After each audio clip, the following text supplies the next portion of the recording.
नमस्कार. आज श्री रामलल्लाच्या प्रतिष्ठापनेचा सुमुहूर्त साधून आपण वाचनाला सुरुवात करणार आहोत. आजचा आपला ग्रंथ आहे तेजाचं चांदणं. प्राचार्य श्री अनंत दामोदर आठवले म्हणजेच परमपूज्य स्वामी वरदानंद भारती यांचं जीवनचरित्र. या ग्रंथाचं प्रकाशन केलेलं आहे श्री राधा दामोदर प्रतिष्ठान, पुणे. आज आपण प्रथम प्रस्तावना ऐकणार आहोत. सिद्ध जीवन योग स्वामी गोविंद देवगिरी यांनी ही प्रस्तावना लिहिलेली आहे. सिद्ध जीवन योग. संत सत्पुरुषांचे जीवनचरित्र हा मानवी संस्कृतीचा एक अमोल ठेवा आहे. जन्माला आलेला प्रत्येक जीव आत्मविकासाच्या मार्गाने सतत पुढे जात राहतो. अनेक जन्मांच्या पश्चात प्राप्त होणारी ही मनुष्य योनी हाच त्याच्या विकासाचा सर्वात महत्त्वाचा टप्पा असतो. सावधानतेने जीवनशुद्धी साधत प्रयत्न करीत राहिल्यास याच मानव जन्मात आत्मविकसनाची पूर्णावस्था प्राप्त करून घेता येते. आणि यासाठीच आवश्यक ती सर्व क्षमता केवळ मनुष्य जन्मातच लाभत असल्यामुळे महाभारतकारांना देखील न मानुषात श्रेष्ठतरम ही किंचित म्हणजे अखिल सृष्टीमध्ये मानवापेक्षा अधिक श्रेष्ठ असं काहीच नाही असं आवर्जून म्हटलेलं आहे. मानव जन्माची सर्वोच्च प्रगत स्थिती म्हणजे संतत्व आहे. अंतरंगातून परमेश्वराची समरसता साधून आणि त्यामुळे अखिल विश्वाची आत्मीयता अनुभवून सर्वांच्या हितासाठी असं म्हणतात अखंड प्रेमवृष्टी करणारे संतत्व. आध्यात्मिक ग्रंथात प्रसंगी परमेश्वरापेक्षाही अधिक गौरविले गेलेले आहेत. गीता, भागवत, ज्ञानेश्वरी, रामचरितमानस आणि तादृश्य वाङ्मयातील संत लक्षणं किंवा भक्त लक्षणं यांचं थोडंसं अवलोकन केलं ना तरी संत जीवनाच्या सर्वोच्चत्वाचीच खात्री पटते. या संत चरित्राच्या वाचनाने भाविकांची श्रद्धा दृढ होते, तर आध्यात्मिक साधकांना साधना मार्गावरील अनेक टप्प्यांचं आकलन होण्यास आधारही मिळतो. साधनेतील प्रगतीसाठी प्रेरणा आणि मार्गदर्शनही प्राप्त होतं. आणि म्हणूनच श्रीमद भागवतासारख्या ग्रंथातसुद्धा केवळ भगवंतांच्या लीला गायल्या गेल्या नसून भक्तचरित्रांचंही वर्णन केलेलं आढळतं. आणि यालाच अनुसरूनच संत एकनाथ महाराजांनी संत चरित्रे परमपवित्रे सादर वर्णावी असं मार्गदर्शन कीर्तनकारांना केलेलं आहे. या संत चरित्रांमधून सुद्धा ज्ञानेश्वर माऊलींसारख्या सिद्ध संत म्हणून जन्माला आलेल्या अवतारी विभूतींची चरित्र महान जरी असली तरी साधकांना प्रेरणा देण्याच्या दृष्टीने टप्प्याटप्प्याने साधना करीत सर्वोच्च अवस्थेला पोचलेल्या संत श्री तुकाराम महाराज किंवा श्री समर्थ रामदास स्वामी इत्यादी संतांची चरित्र अधिक उपयुक्त ठरतात. अशा प्राचीन सत्पुरुषांच्या चरित्रात अनेक ठिकाणी श्रद्धेपोटी किंवा भाबडेपणाने काही दंतकथा मिसळल्या गेलेल्या आहेत, जातातही. आणि त्या सत्य घटना जरी असल्या तरी आधुनिक अल्पश्रद्ध किंवा अल्पज्ञ व्यक्तीला स्वतःच्या मर्यादांमुळे त्या तशा वाटतात. म्हणूनच प्राचीन संत चरित्र वाचत असताना काही प्रसंगी मनात अनादर निर्माण न झाला तरी साशंकता डोकावते. अशा वेळी जर एखाद्या सत्पुरुषांचं जीवन आपल्यासमोर क्रमाने विकसित झालेलं आणि शेवटी सावधानतेने परमेश्वर स्वरूपी विलीन झालेलं आढळलं तर तो सुबुद्ध साधकाचा अमूल ठेवाच ठरतो. अशा प्रकारे स्वतःच्या साधनेने नरत्वापासून नारायणत्वापर्यंत विकसित होणारी एक महनीय विभूती म्हणजेच ब्रह्मलीन परमपूज्य स्वामी वरदानंद भारती महाराज आहेत. आणि हा ग्रंथ म्हणजे त्यांच्या पावन चरित्र प्रवाहाचं मंगल दर्शनच आहे. दिनांक 5 सप्टेंबर 2002च्या प्रभातकाली पंढरपूरला भगवान पांडुरंगांच्या महापूजेसाठी मंदिराच्या आवारात मी पोचत असतानाच कुणीतरी मला वार्ता दिली की परमपूज्य स्वामीजींनी उत्तर काशीला देह ठेवला. त्याच्या आधी 2 दिवस पुण्याला असताना त्यांनी महासमाधीचे प्रस्थान ठेवल्याचं वृत्त मला कळलं होतं. त्यामुळे ही वार्ता मला अनपेक्षित नव्हती.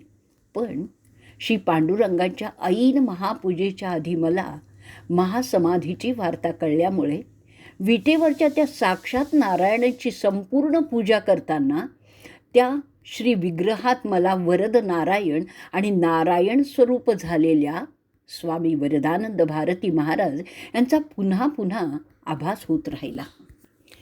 नंतर पंढरी ते पुणे या परतीच्या प्रवासातही त्यांच्या परिचयापासून स्वेच्छा समाधीपर्यंतचे अनेक प्रसंग मनचक्षूंपणे तरळत राहिले आणि जाणवलं की लौकिक मानवी जीवन पूर्णाशाने जगून तितक्याच अलिप्तपणे स्वतःला भगवंतात विलीन करणाऱ्या या मृत्युंजय विभूतीने आपणासमोर खरोखरीच सिद्ध जीवन योगाचा वस्तुपाठ उभा केलेला आहे.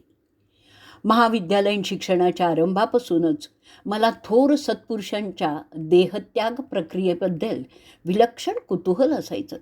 संत ज्ञानेश्वर, तुकाराम, एकनाथ, नामदेव, श्री समर्थ, श्री रामकृष्ण, विवेकानंद, चैतन्य महाप्रभू, मीराबाई इत्यादी भारतीय सत्पुरुषांच्याच नाही तर सॉक्रेटिससारख्या विचारवंतांच्या चरित्राचा अभ्यास करतानाही मी त्यांच्या अंतिम दिवसाचं वर्णन आधी नीटपणे वाचल्याचं आठवतोय.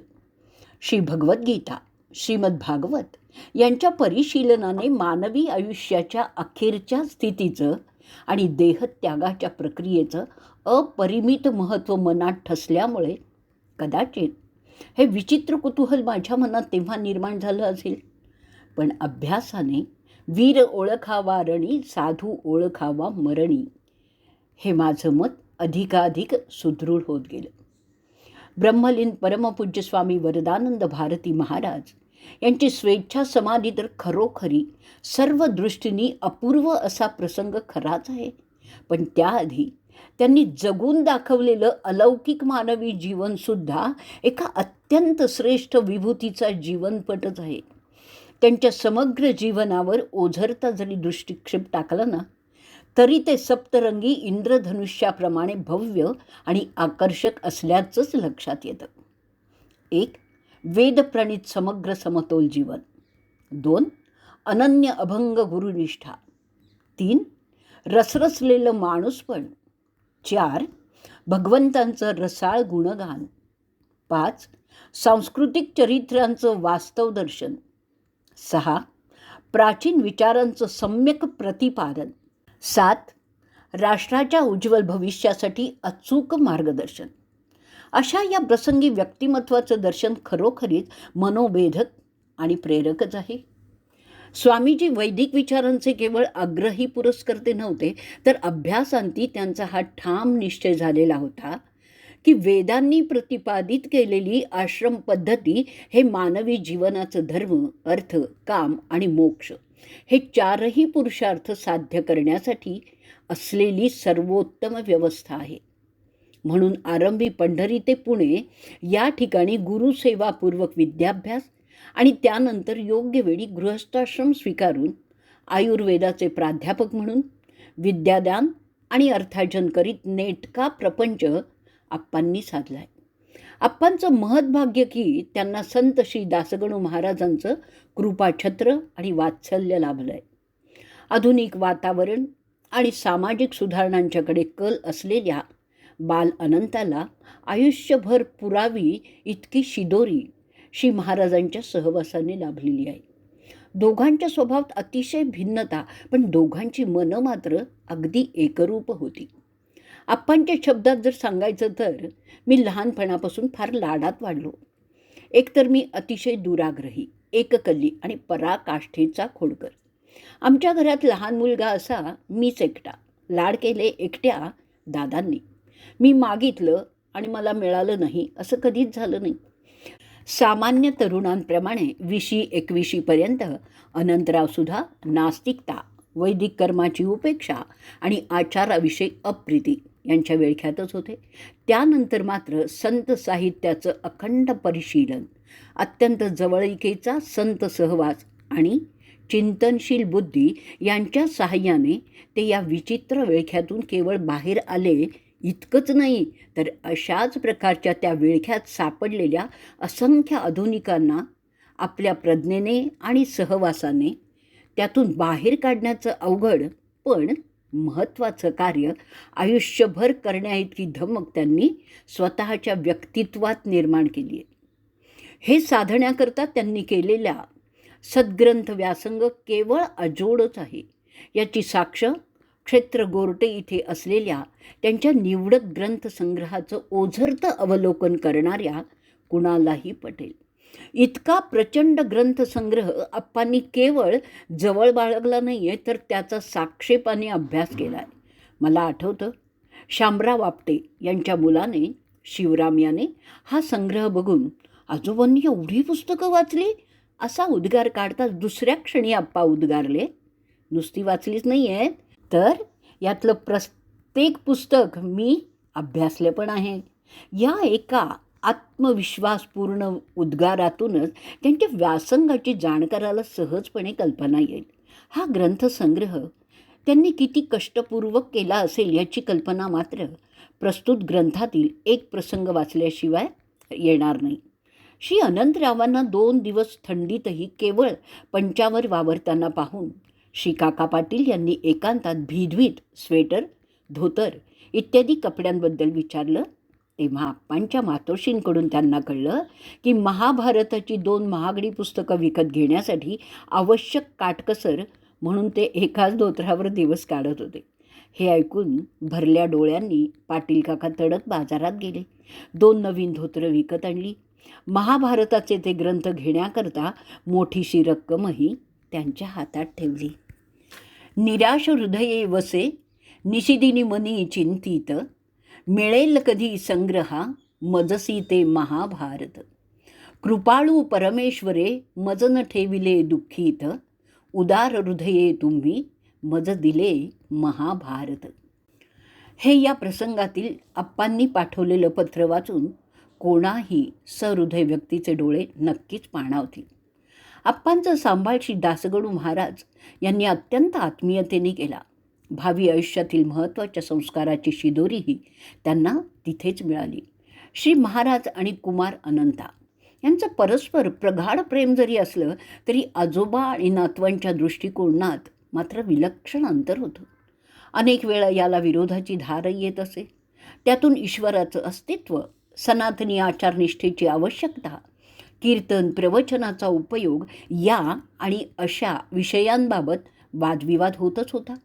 अनेक वेळा खडाजंगीची पाळी पण यायची आणि शेवटी आजोबा भडकून भकाराच्या बाराखडीतल्या लाखोलीचा प्रयोगही करीत, तर कधी समजावणीच्या स्वरात अरे बाबा असं म्हणत आपला दृष्टिकोन सौम्यपणेही मांडत असत.